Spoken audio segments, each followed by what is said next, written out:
봉사로 세워가는 교회, 봉사로 세워가는 교회라는 제목으로 하나님의 말씀을 나누기를 원합니다. 제가 늘 뿌듯하고 감사한 것은 우리 교회에서 어떤 행사를 자주 하는 교회가 아니지만 어떤 행사를 하나 이렇게 하는 걸 보면 끝나고 나면 제가 마음으로 또 사모님이랑 그런 얘기를 해요. 참 우리 교회 성도님들은 헌신된 분들이다. 뭘 맡기면 그냥 잘해요. 알아서요. 알아서 하시고 토요일 날 청소할 때도 구석구석 그냥 알아서 다 하시고 주일에 그 많은 사람들이 왔는데도 불구하고 식사, 제가 너무 안타까운 것은 저는 강사 목사님하고 이렇게 앉아서 드시느라고 우리 그 뷔페 음식을 손도 못 대고 뭐 비슷한 음식도 있고 나중에 보니까 없던 음식도 있더라고요.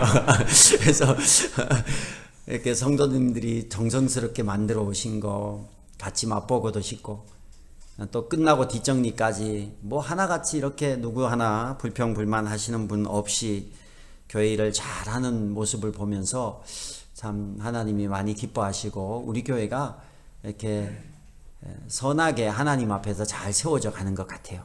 원래 사람은요, 마음 안에 다 죄성이 있고 악함이 있어요. 근데 그런 것들이 우리가 말씀으로 성령의 은혜로 안 떠오르고 잘 잔잔하게 가는 것이 은혜인 것 같아요. 그게 성도의 모습이라야 돼요. 우리 안에 그 예전에 설교 들을 때 어떤 목사님이 구정물, 사람의 마음이 구정물이라는 그런 표현을 하셨어요. 구정물이 뭔지 아세요? 우리 큰아이 여기 청소년들은 잘 모를 텐데 시골에 가면 소를 키울 때 소죽을 씁니다. 소죽을 이렇게 짚을 넣어서 소죽을 쓰는데 거기에 구정물을 넣어요. 음식하고 남은 것들 버리지 않고 설거지하고 남은 물, 이렇게 음식 설거지하고 남은 물 이런 걸 다 담아가지고 담아두는 통이 있어요. 그 통이 이만하고 높이가 이렇게 깊은데 거기다가 이제 물을 계속 붓는 거예요. 그 음식 찌꺼기도 아까워서 소 주려고. 근데 이게 아침에 그렇게 부어 놓으면 저녁 때 오면 막 그 음식 찌꺼기가 얼마나 많아요. 그 구정물이잖아요. 막 뿌연 구정물인데 저녁 때 오면 찌꺼기가 다 가라앉고 위에는 뽀얀 정말 맑은 물만 남아있어요. 밑에는 하얗게 있고 얼마나 깨끗한지 몰라요. 근데 그렇게 깨끗해 보여도 바가지를 가지고 한번 뜨려고 쓱 움직이면 이게 뿌연 물이 막 떠오르는 거야. 동태 대가리 또 올라오고 콩나물 대가리 또 올라오고 밥풀들 올라오고 김치 올라오고 갖은 찌꺼기들이 다 올라오는 거야. 이게 구정물입니다. 근데 이 구정물도 가라앉으면 맑아져요. 그래서 교회가 좋은 교회, 교회가 좋은 교회, 완벽한 교회는 없어요. 다 교회는 병원입니다. 그러나 구정물이 잘 안 떠오르는 교회가 좋은 교회예요. 근데 이게 언제 나타나냐면 일을 시켜보면 나타나요. 일을 하다 보면 서로 자기 마음에 안 맞고 부딪히고 이러면서 목소리 큰 사람 이기고 막 이렇게 싸워가면서 이렇게 하는 것은 이 구정물이 떠오르는 교회예요. 근데 일을 할 때 자기를 죽이고 내가 하면 더 잘하지만 서로를 배려하면서 이렇게 하는 모습은 정말 하나님이 보시기에 아름다운 교회이고 아름다운 봉사인 줄로 믿습니다. 교회가 봉사로 세워진대요. 오늘 읽은 본문을 보면 교회의 그 직분자들, 사역자들의 일의 구분을 말하는 거예요. 그래서 앞에 11절은 교회에서 일하는 목회자들 얘기하는 거예요. 이들의 역할은 뭐냐? 성도들을 준비시키는 역할이에요. 그리고 12절에 보면 성도는 뭐냐? 봉사의 일을 해서 그 잘 준비해서 싸우는 봉사가 아니에요. 선한 봉사예요. 선한 봉사, 아름다운 봉사예요. 그 봉사를 해야 교회가 어떻게 돼요? 세워져 가는 거예요. 근데 일만 시키면서 서로 싸우는 봉사를 하는 거야. 목소리 큰 사람 이기고 성질 개판한 사람 이기고 자기 멋대로 하고 하나님의 뜻이 아니라 자기 생각대로 움직여서 봉사를 하면요, 교회가 세워지는 게 아니라 교회가 두 쪽이 나요. 무너져요. 그래서 교회 사역은 교회를 세우는 데 있어서 필수적인 사역이 뭐냐? 봉사의 일을 하는 거예요. 여러분, 연말마다 자기 왔다고 알리는 거예요. 저렇게. 잘 왔어. 연말마다 제가 있었던 교회들을 보면요. 연말마다 내년에 이렇게 이렇게 우리 교회처럼 사역 지원서 이런 게 나가요. 이거 해라 저거 해라 그래요. 그러면 11월쯤 되면 성도들이 다짐을 해요. 내년에는 절대로 이것을 안 하리라. 근데 제가 여러 교회를 다니고 또 한 교회에 오래 있어도 봤는데 참 변하지 않는 게 교회마다 동일하다라는 거예요. 어떤 사람은 정말 일도 안 하고, 어떤 사람은 나는 어떤 분은 교회도 옮기고, 나는 이 공동체에서 빠져나가고, 이런 결심도 하는 사람이 많아요. 근데 그게 잘못된 게 아닌 건 아니지만, 여러분에게 이렇게 위로하는 것은 여러분만 아니라, 우리 교회만 아니라, 근데 우리 교회는 별로 덜한 것 같아. 제가 본 모든 교회의 공통점이에요. 연말이 되면 사람들이 시간의 변화를 통해서 뭔가 새롭게 이렇게 하고 싶은가 봐요. 새로운 일을 해보고 싶고, 새롭게 쉬고 싶고, 새로운 또 공동체를 찾고 싶고 그래요. 근데 제가 이 교회도 가봤고, 저 교회도 가봤고, 저 교회도 가봤는데 다 똑같아. 어디를 가나 연말이면 그런 고민은 지극히 정상이라는 거예요. 근데 고민을 하지 않는 사람들이 있어요. 담임 목사님, 장로님은 고민 안 하더라고요. 부목사님들도 고민해요. 연말에 어떤 교회를 갈까? 내년에는 이 사역 맡기면 어떡하지? 나 이 사역 안 하고 저 사역 하고 싶은데 다 해요. 하나같이 해요. 이게 정상이라는 거예요.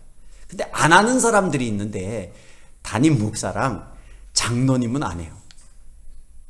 오히려 담임 목사님이랑 장로님은 뭘 하는지 아세요? 내년에는 어떤 일을 할까? 일을 막 벌리고 계획을 하더라는 거예요. 야, 모든 사람이 그런 고민하는데 담임 목사님하고 장로님은 연말마다 그런 스트레스가 없어요. 오히려 이 교회를 어떻게 잘 세워갈까를 고민하고 새로운 계획을 짜고 새로운 일을 하려고 생각하는 거예요. 그래서 교회가 세워져 가는 거예요. 여러분 잘 생각해 보셔야 돼요. 왜 담임 목사님과 장로님은 이 사역을 그만둬야지 이런 거. 장로님 그만둘 생각 없잖아요. 하나님은요, 우리가 정상이 뭐냐, 교회를 세워가는 것은 사역을 통해서 하나님이 세워가세요. 그 사역이 당연한 것이고 당연히 그 사역을 해야 된다고 생각을 하기 때문에 고민이 없는 거예요. 근데 그 당연하다라는 생각을 놓치는 순간에 우리는 내가 하고 있는 사역에 대해서 고민을 해요. 근데 왜 이게 당연한가? 왜 그리스도인은 봉사를 해야만 하는가? 여러분 성경 말씀 하나 보도록 할게요. 로마서 15장 27절입니다. 우리 제목도 건너뛰고 로마서 15장 27절 말씀 같이 한번 읽어보겠습니다. 시작. 그들은 기쁜 마음으로 그렇게 하였습니다. 그들은 정말로 예루살렘 성도에게 빚을 진 사람들입니다. 이방 사람들은 그들에게서 신령한 복을 나누어 받았으니 육신의 생활에 필요한 것으로 그들에게 봉사할 의무가 있습니다. 아멘. 이 말이 무슨 말이냐면 예루살렘 교회가 어려워졌는데 이방의 교회들이 봉사해서 헌금을 모으고 헌신해서 예루살렘 교회를 돕는 장면이에요. 근데 그때 바울이 얘기를 했어요. 봉사는 뭐다? 뭐래요? 봉사는 뭐다? 의무라고. 왜 의무라고 했냐면 빚진 자라는 거예요. 이방인이 빚진 자라는 거예요. 어디에 빚을 졌냐? 예루살렘 교회에 빚을 졌다라는 거예요. 어떤 빚을 졌어요? 생명의 빚을 졌어요. 왜요? 예루살렘 교회에서 바울을 통해서 복음이 이방 교회로 전해졌어요. 우리는 그냥 이 땅에서 살다가 죽을 존재인데 생명의 빚을 진 존재야. 어디에? 예루살렘 교회. 그래서 무언가 내가 빚을 졌기 때문에 이걸 갚아야 될 의무가 있는 거예요. 그래서 그걸 갚고자 열심히 헌금을 하고 재능을 모아서 예루살렘 교회를 도와주는 거예요. 그들은 어떤 생명의 빚을 졌습니까? 예수 그리스도의 그 은혜로 구원받은 생명의 빚을 졌어요. 그래서 교회 봉사는요, 예수 안 믿는 사람은 안 해도 돼요. 그래서 제가 이렇게 회원교인 파란색 이거는 뭐냐면 굳이 내가 예수 안 믿는데 교회 와서 봉사할 필요가 없다라는 거예요. 그런데 그럼에도 불구하고 교회를 위해서 봉사를 하고 싶어하는 분들을 위해서 이렇게 파란색으로 하겠다는 걸 굳이 말릴 필요는 없잖아요. 근데 그들이 해야 될 일만 하고, 이 교회가 세워져 가는 데는 예수 그리스도의 생명을 빚진 자라면 내가 놀고 있으면 안 되는 거예요. 당연히 해야 되는 게, 이게 무슨 해주는 게 아니라 봉사가 의무라고 성경은 우리에게 말하고 있어요. 근데 제가 지난주에 추수감사 예배를 드렸는데, 예배 끝나고 이렇게 아직 예수 안 믿는 사람들도 왔잖아요. 근데 이분들이, 어떤 분은 이분들이 정말 이렇게 헌신할 마음들이 있는 것 같아요. 헌금을 하고 갔는데, 뭐 제가 헌금 누가 액수 이런 거 안 밝히지만 추수감사 중에 제일 헌금을 많이 한 사람이 VIP였어요. 저보다 더 많이 해가지고, 저보다 몇 배를 많이 했어요. 이게 뭔 일이야? 깜짝 놀랐어요. 그리고 어떤 분은 와서 여기서 과일이 잔뜩 있다 보니까 가가지고 집에 가서, 목사님 가니까 과일이 있던데 제가 잘 몰랐다고 사과를 한 박스 보내고 사과를 한 박스 보내고, 또 뭐 이렇게 제 이제 고향 후배가 왔는데, 그 사람은 불교 신자고, 그 친구는 크리스찬. 근데 몇십 년 동안 교회 안 간, 자기 마음에 있는 순수한 예수님을 지키고 싶어서 교회를 안 간대요. 왜 그러냐 했더니, 교회를 갔더니만 사람들이 너무 악해서 자기 순수한 믿음이 훼손될 것 같아서 하여튼 개똥철학이 있어가지고 있고, 그 와이프는 불교 신자야. 그리고 그 옆에 아기는 무교야. 그래서 딱 셋이 앉았는데 목사님 설교에 불교 신자랑 크리스찬이 엉엉 울고 있는 거야. 둘이서 눈물을 펑펑 흘리면서, 아이고 불교 신자하고 자기 그 그리스도인이 다 울었다고. 그 딸은 사춘기라서 무표정으로 처음부터 끝까지 와서 헌금하고 울고 또 사과 보내고. 야, 예수 안 믿는 사람도 이렇게 의리가 있구나. 예수 안 믿는 사람도 그래. 그러니까 그 VIP를 평소에 얼마나 섬기고 사랑했기에 그들이 와서 뭐라도 하고 싶은 거예요. 사랑을 받았으니까, 내가 이 사람들한테 어려울 때 도움을 받았으니까 그 사람들에게도 해주지만, 교회에 초대하니까 안 갈 수가 없는 거야. 그게 섬김의 힘이에요. 와서 받은 게 있으니까 뭐라도 하고 싶은 거야. 과일도 보내고 싶고 헌금도 하고 싶고, 뭘 얼마나 알겠어. 그러나 하고 싶은 거예요. 이게 빚진 자의 마음이에요. 안 믿는 사람도 그래요. 근데 우리는 예수 믿잖아요.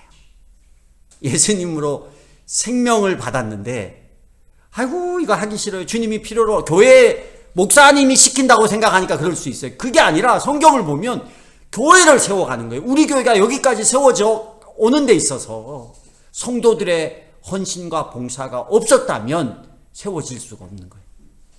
한 사람 한 사람 우리가 VIP를 섬기고 사랑함을 통해서 이 자리에 앉아 있는 것이고, 이 교회가 존재하는 거예요.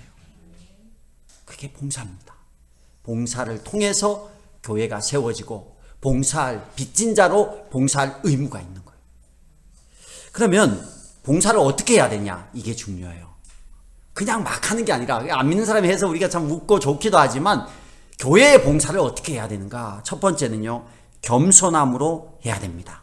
베드로전서 4장 10절 우리 PPT 넘겨주시면 읽어보겠습니다. 시작. 각 사람은 은사를 받은 대로 하나님이 여러 가지 은혜를 맡은 선한 관리인으로서 서로 봉사하십시오. 여기 두 가지가 중요한데, 은사를 받았다라는 거예요. 내가 어떤 재능이 있다면 내 재능이 아니라 받은 재능이라는 거예요. 돈이 있다, 돈도 은사라 했잖아요. 돈이 있다, 받은 거라는 거예요. 돈 버는 은사를 많이 받았으면 좋을 것 같죠. 아멘. 근데 돈 버는 은사나 찬양 잘하는 은사나 다 뭐가 더 좋고 나쁜 게 아니에요. 하나님이 주신 은사고, 그 은사로 이게 좋게 되려면 받은 것을 선한 관리인, 내가 청직이라는 거야.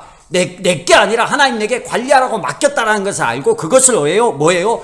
봉사하는 데 써야 그게 하나님이 기뻐하시는, 영광 받으시는, 하나님이 칭찬하시는 봉사라는 거예요. 근데 우리는 겸손을 잃어버려요. 어느 순간에. 이거 내 건데. 여러분, 이 겸손을 잃어버린 대표적인 사람 중에 한 사람이 누구냐면 사울이라는 왕이에요. 사무엘상 13장 8절 9절 우리 성경 보면 읽어봅시다. 시작. 사울은 사무엘의 말대로 이레 동안 사무엘을 기다렸으나 그는 길갈로 오지 않았다. 그러자 백성은 사울에게서 떠나 흩어지기 시작하였다. 사울은 사람들을 시켜 번제물과 화목제물을 가지고 오라고 한 다음에 자신이 직접 번제를 올렸다. 무슨 얘기냐면요, 사울이 이스라엘의 첫 번째 왕이었어. 근데 첫 번째 왕으로 하나님께서 사울을 사무엘을 통해서 기름 부으려고 불렀는데 사울이 잘생겼어요. 키도 크고. 근데 사울이 나는 왕의 자격이 못 됩니다 하고 바구니 뒤에 숨어가지고 왕이 안 되려고 했어요. 자기를 안 거예요. 내가 얼마나 연약하고 부족한 존재인 거를. 그런데 하나님께서 너를 택했으니까 왕을 해. 그래서 기름 부어서 왕으로 딱 세운 거예요. 그래서 왕으로 승승장구했어요. 그러다가 블레셋이라는 민족과 싸움을 했는데 이 전쟁이에요. 그 전쟁의 현장이에요. 블레셋이 막 와서 막 진을 치고 너무 강하게 있으니까 이제 전쟁을 해야 되는데 사기가 떨어진 군인들이 막 흩어지기 시작하는 거예요. 근데 이스라엘이 전쟁을 하지 못했던 이유가 뭐냐면 사무엘이 와서 하나님 앞에 예배를 드리고 제사를 드리고 그러고 나서 이제 전쟁에 나가야 되는데 시간은 길어지지, 사람들이 웅성웅성 헛소문은 퍼지지, 그러니 병사들은 막 도망가지, 이러니까 사울이 마음이 급했던 거예요. 그래서 어떻게 해요? 이스라엘의 제사는요, 제사장 외에는 드릴 수가 없어요. 그런데 왕이에요, 왕. 왕과 여기는 신정국가라서 왕보다 더 높은 게 제사장이에요. 근데 제사장이 해야 될 일이 있고 왕이 해야 될 일이 있잖아요. 왕이 제사장이 해야 될 일을 해버린 거예요. 안 기다린 거예요. 그냥 하나님을 신뢰하지 않은 거예요. 흩어지든 어쨌든 하나님께 예배드리고 하나님이 이유가 있어서 그 시간까지 기다리게 했을 텐데, 그리고 하나님이 오셔서 예배드리고 가면 승리할 텐데 자기가 빨리 예배드리고 싸우면 이길 것 같았던 거예요. 그래서 인간적으로 볼 때 사울의 모습이요, 합리적이고 옳다고 생각할 수 있어요. 전쟁을 지금 해야 되는데 안 오잖아. 안 오니까 내가 하는 거지 뭐. 그럼 예배를 안 드리고 그냥 싸우든가. 그런데 예배를 안 드릴 수 없었거든요. 하나님의 군대였기 때문에 사울이 그 일말의 양심에 하나님 앞에 예배는 드려야겠던 거예요. 그런데 제사장이 아닌 자기가 예배를 드렸어요. 이후로 이 사건을 계기로 사울이 승승장구하던 게 꺾입니다. 그래서 악신이 들어오고 정신병이 생기고 내리막길을 걷기 시작하는 거예요. 국가도 내리막길을 걷기 시작해요. 이게 교만입니다. 그래서 우리가 봉사일을 하는데 하다 보면 처음에는요, 이런 마음이, 시켜줘서 감사하다. 내가 이거 할 역량도 못 되는데 이런 걸 시켜줘. 너무 감사해. 하다 보니까 뭐가 생겨요? 하다 보면 재능이 생겨요. 잘하게 돼요. 그게 신기해요. 하나님께서 순종하고 잘 못할 것 같은 것도 순종하고 받아들이고 움직이면 재능을 부어주신다니까요. 저는 그걸 너무너무 제가 느낀 게, 제가 말하는 재능이 없었어요. 정말 말을 못했어요. 제가 소개팅을 딱 한 번 했는데, 소개팅 가서 말을 못해가지고 그냥 별로더라고요. 저는 이렇게 여자 앞에서 말하는 건 정말 못했어요. 학교 다닐 때 발표를 못했어요. 진짜 말을 못했어요. 그런데 아이였거든요. 지금 이지만 정말 극한의 아이였어요. 이렇게 못 믿으시겠지만 정말 진짜예요. 이렇게 내성적이고. 그랬는데 이게 바뀐 게 뭐냐면, 심영춘 목사님이 교육전도사 때 저한테 와가지고, 병훈아, 너 다음 주에 다음 세대 주일학교 예배에, 그때는 오전 예배가 있고 오후 예배가 있어서 주일학교가 예배를 몇 번이나 했어요. 그래서 그러니까 조그만 애, 우리도 뭐 오전 오후 있지만 다음 세대가 그렇게 예배를 많이 드렸는데, 오후 예배 때 설교는 너가 한번 해, 그러는 거예요. 말을 못하는 사람에게. 제가 그게 얼마나 스트레스였겠어요. 진짜 스트레스를 많이 받았어요. 그 짧은 설교를 준비하는데 몇 날 며칠을 고민하고 준비하고 외우고 그랬어요. 거의 한 달을 준비했던 것 같아요. 근데 준비를 한 달을 하니까 하겠더라고요. 와가지고 또 했는데 반응이 나쁘지 않았어요. 그래서 아이들도 막 좋아하고 선생님들도 좋아하고 정말 열심히 준비했고요. 그래서 7살 애들, 5살 하여튼 유치부 애들 앉혀놓고, 그래서 반응이 좋으니까 그 다음에 계속 시키더라고요. 23살 땐가 2살 때 설교를 시작했어요. 신학도 안 배우고 아무것도 모르고 얼마나 힘들었겠어요. 근데 맡겨지니까 준비를 해서 나중에 보니까 나도 모르게 말이 그냥 술술 나오고 한 달 걸리던 게 2주 걸리고 2주 걸리는 게 일주일 걸리고 이제는 한 2, 3일 동안 준비해서 설교를 할 정도로 그러다가 여기까지 왔어요. 저는 전혀 목회에 대한 마음이 없었는데 신기하더라고요. 그래서 맡겨지면 은사는 개발이 돼요. 개발이 되는데 문제는 잘못 나가는 경우가 있어. 이제 내가 익숙해지고 잘하니까 다른 것도 하고 싶고 또 그거에 대해서 그런 처음에 와 이걸 나에게 시켜줘 이런 감사의 마음이 사라지기 시작하는 거예요. 그게 뭐예요? 그게 사울이에요. 그게 교만이에요. 하나님이 시켜줬구나. 더 잘해야지. 더 충성해야지 라고 가야 되는데 뭐 이만큼 하면 됐지. 그리고 뭐 이게 그냥 이제는 기쁨이 아니라 일이 되어버리는 거예요. 일이 되어버리는 거예요. 그래서 봉사를 할 때는 어떻게 해야 되냐? 끝까지 신실하게 겸손하게 하나님이 내게 맡겨주셨구나. 내게 이 은사를 주셨구나라는 마음으로 겸손하게 하는 모습이 우리 가운데 있어야 될 줄로 믿습니다. 두 번째는 자기가 가진 자원을 들여서 일하는 겁니다. 없는 것을 하나님이 바라지 않아요. 우리 고린도전서 4장 7절 봅시다. 읽어보겠습니다. 시작. 누가 그대를 별다르게 보여줍니까? 그대가 가지고 있는 것 가운데서 받아서 가지지 않은 것이 무엇이 있습니까? 모두가 받은 것이라면 왜 받지 않은 것처럼 자랑합니까? 다 하나님께서 우리에게 주셨고 받았다라는 얘기를 앞에서도 말했지만 바울은 고린도전서를 통해서 또 얘기를 하는 거예요. 없다고 말하는 것은요 거짓말입니다. 나는 재능이 없어요. 나는 받은 게 없어요 라는 것은 거짓말이에요. 이렇게 말해야 돼요. 아직 못 찾았어요. 아직 못 찾았어요. 하나님은 모든 사람에게 하나님이 은사를 다 주셨어요. 그리고 그 받은 것 가지고 하나님 앞에 헌신하면 되는 거예요. 그래서 우리가 은사를 달란트라는 표현을 씁니다. 달란트. 영어로 보면 탤런트라고 하죠. 그죠? 재능. 이게 은사예요. 성경에서. 은사라는 말의 뜻은 뭐냐면 은혜로 받은 선물이라는 뜻이에요. 은혜로 받은 선물. 그래서 하나님께서 사람을 만들 때는 각 사람에게 은사를 다 부어주셨어요. 그럼 이 은사를 어떻게 찾냐? 나는 은사가 없는데요. 어떻게 찾냐? 제가 이거는 제 경험인데 은사는요 눈에 보이는 거예요. 딴 사람은 안 보이는데 내 눈에 보이는 거예요. 여러분 그 다음에 이런 거예요. 뭐 이렇게 쓰레기가 나는 안 보여. 근데 어떤 사람은 맨날 와서 쓰레기 이거 내가 못 보는 걸 보는 거야. 다른 사람은 또 흘려진 걸 못 보는데 나는 그게 보여. 다른 사람은 줄이 삐뚤어져도 전혀 이렇게 인생 사는데 지장이 없는 사람이 있어. 근데 줄이 삐뚤어지면 견딜 수가 없는 사람이 있어. 줄을 맞춰야 돼. 근데 이런 사람들이 뭐라고 하냐면 줄 좀 맞추라고 해. 어떤 사람에게? 안 보이는 사람에게. 그럼 안 보이는 사람 뭐라 그래요? 이해를 못 해요. 줄이 삐뚤은 게 인생 사는데 무슨 상관이야. 이해를 못 하는데 하라니까 짜증내면서 하는 거예요. 왜 하는지도 몰라. 그리고 그 다음 주에 줄이 삐뚤어졌는데 또 얘기를 해. 안 보여. 줄이 삐뚤면 줄이 삐뚤은 게 보이는 사람이 그 일을 하는 거예요. 근데 그냥 자기는 안 하면서 안 보이는 사람이 계속 얘기하니까 서로가 그걸로 이제 스트레스를 받는 교회는 그러면 안 돼. 집에서는 그렇게 하시더라도 교회 와서는 남의 집까지 제가 뭐 그렇게 하는 걸 제가 어떻게 할 수가 없어요. 집에서 그렇게 하시든가 뭐 알아서 하시고. 근데 교회에 와서는 봉사를 할 때 내 눈에 보이는 걸 내가 한다라고 생각하시면 돼요. 봉사는 눈에 보입니다. 그리고 봉사는 또 이런 특징이 있어요. 내게 받은 은사는 잘해요.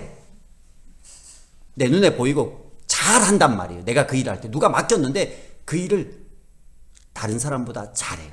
근데 자기만 잘한다고 생각하는 게 아니라 남들이 잘한다라고 인정해줘요. 그건 은사예요. 또 세 번째가 있어요. 잘하지도 못하고 내가 눈에 보이는 거랑 비슷한 건데 내가 하고 싶은 부분이 있어요. 근데 잘 못해. 근데 나는 이게 하고 싶은 거야. 근데 그걸 하면요, 하고 싶은 마음으로 그걸 해서 하면 은사가 개발이 돼요. 그래서 여러분, 내 눈에 보이는 거, 나도 잘하고 남도 잘한다고 하는 거, 그리고 내가 하고 싶은 거, 이런 게 있다면 뛰어들어 보는 거예요.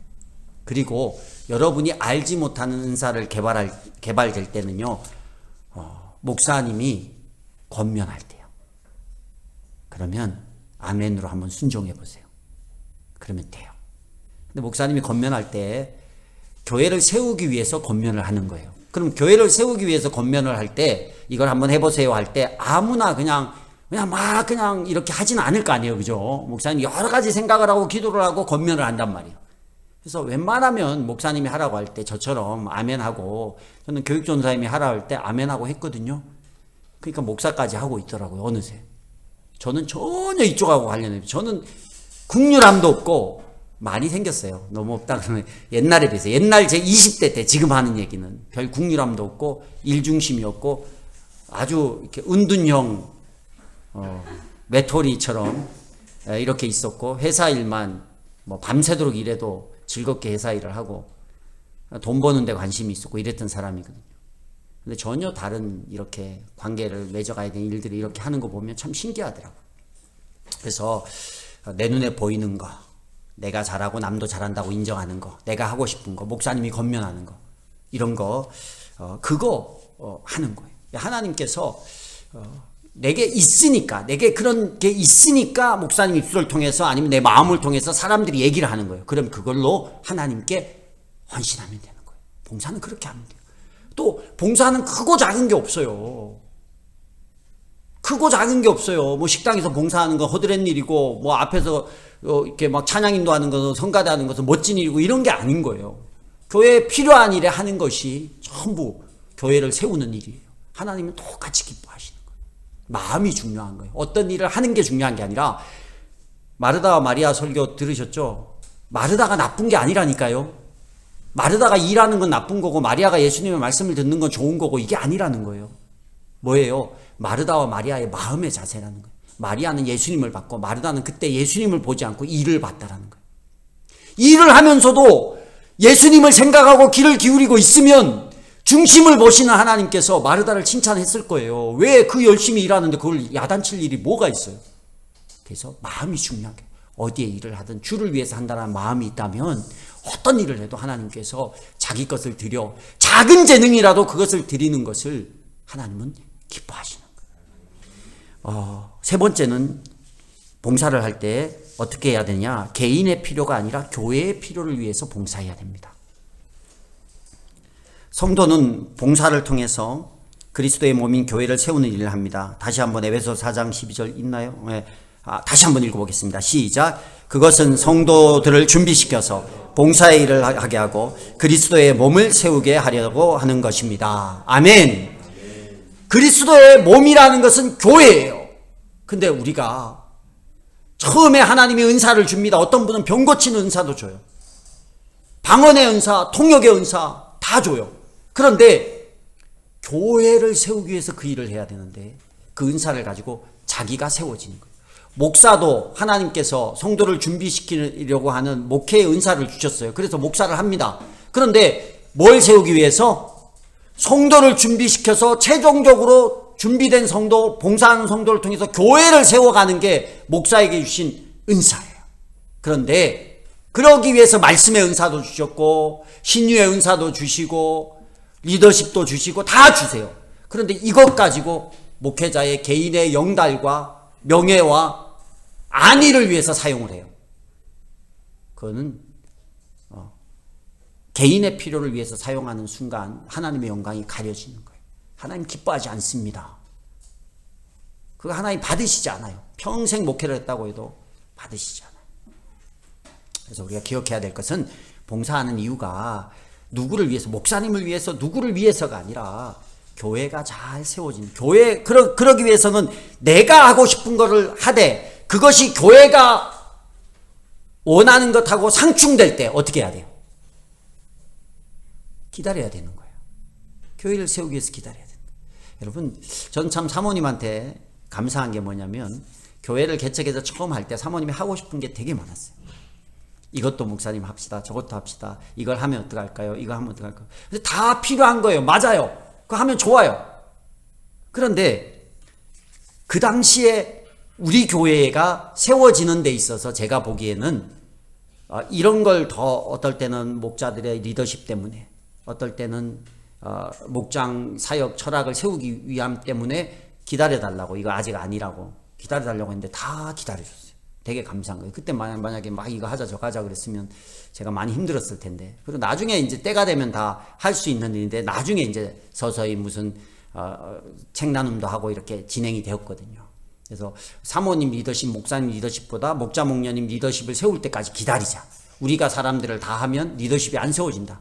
설득하고 또 이해하고 했기 때문에 교회가 세워질 수 있는 거예요. 근데 이건 내가 잘하고 이거는 교회에도 유익하고 이거 하면 좋은데 어떤 교회 하니까 좋다던데 합시다 그래버리면 우리 교회가 세워지는 데 있어서 그것이 아직은 때가 아닐 수 있거든요. 근데 내가 필요하고 내 생각에 이게 필요하다 해서 움직여버리면 교회가 무너지는 거예요. 그래서 많은 교회가 어려움에 빠져요. 그래서 우리는 항상 내가 필요하다고 생각해도 정말 이것이 우리 교회에 필요한 일인지, 교회를 세우는 데 필요한지를 고민하면서 봉사를 할 수 있는 여러분이 되길 바랍니다. 마지막으로 최선을 다해야 돼요. 두 절을 동시에 보겠는데 로마서 12장 7절과 디모데전서 4장 15절입니다.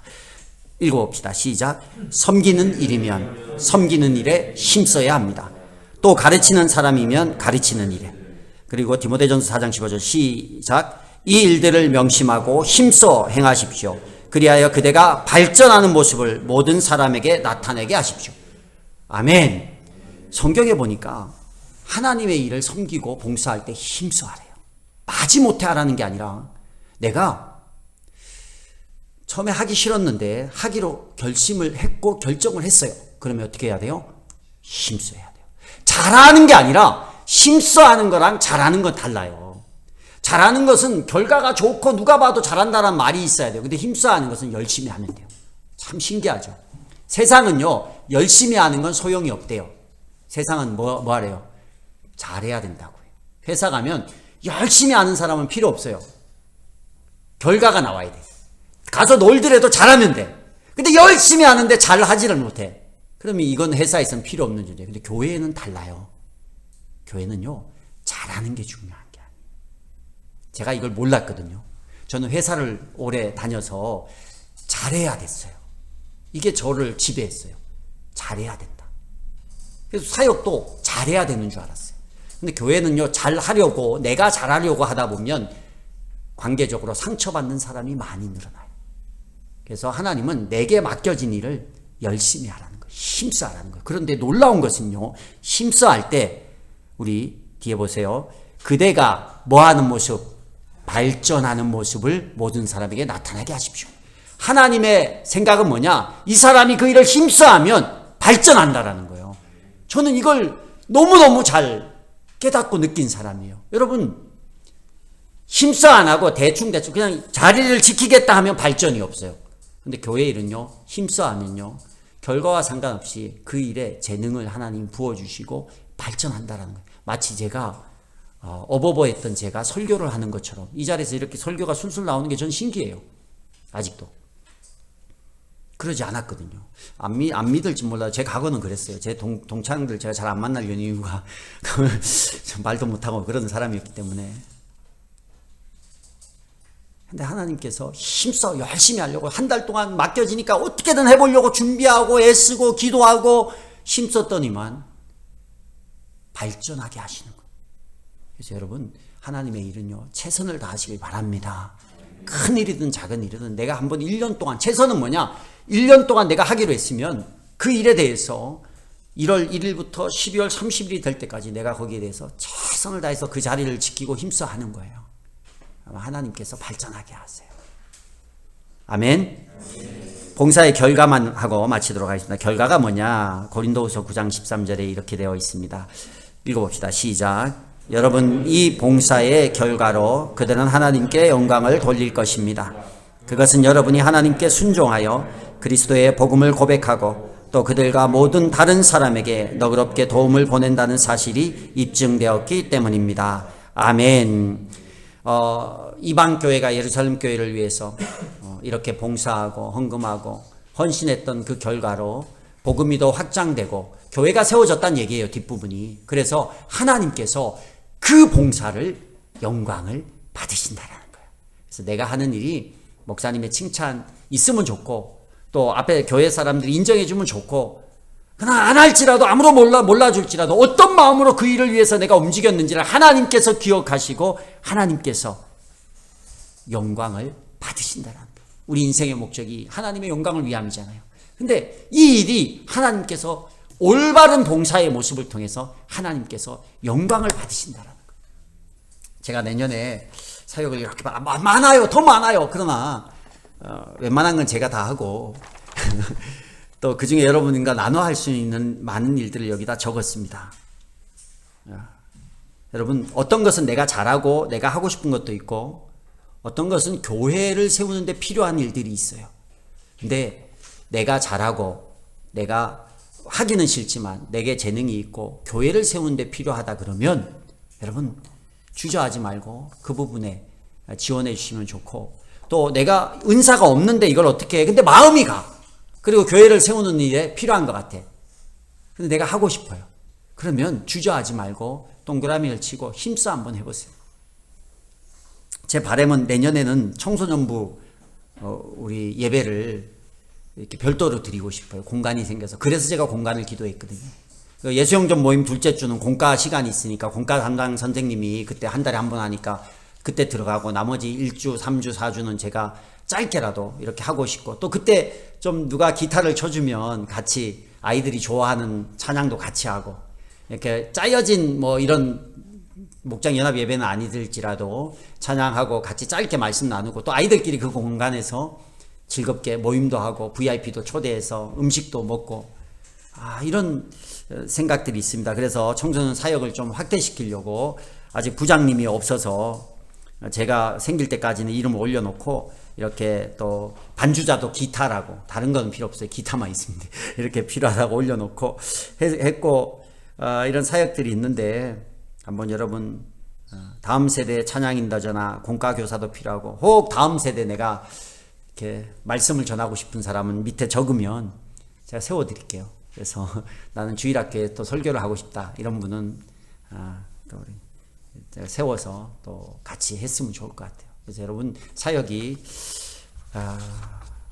의무니까 오늘 말씀 생각하시면서 우리 내년 사역을 잘 지원해 주시고 또 재직이라는 직분도 어마어마한 교회를 세우는데 큰 일들이거든요. 귀하게 여기시고 축복으로 여기시고 지원할 수 있는 저와 여러분이 되었으면 좋겠습니다.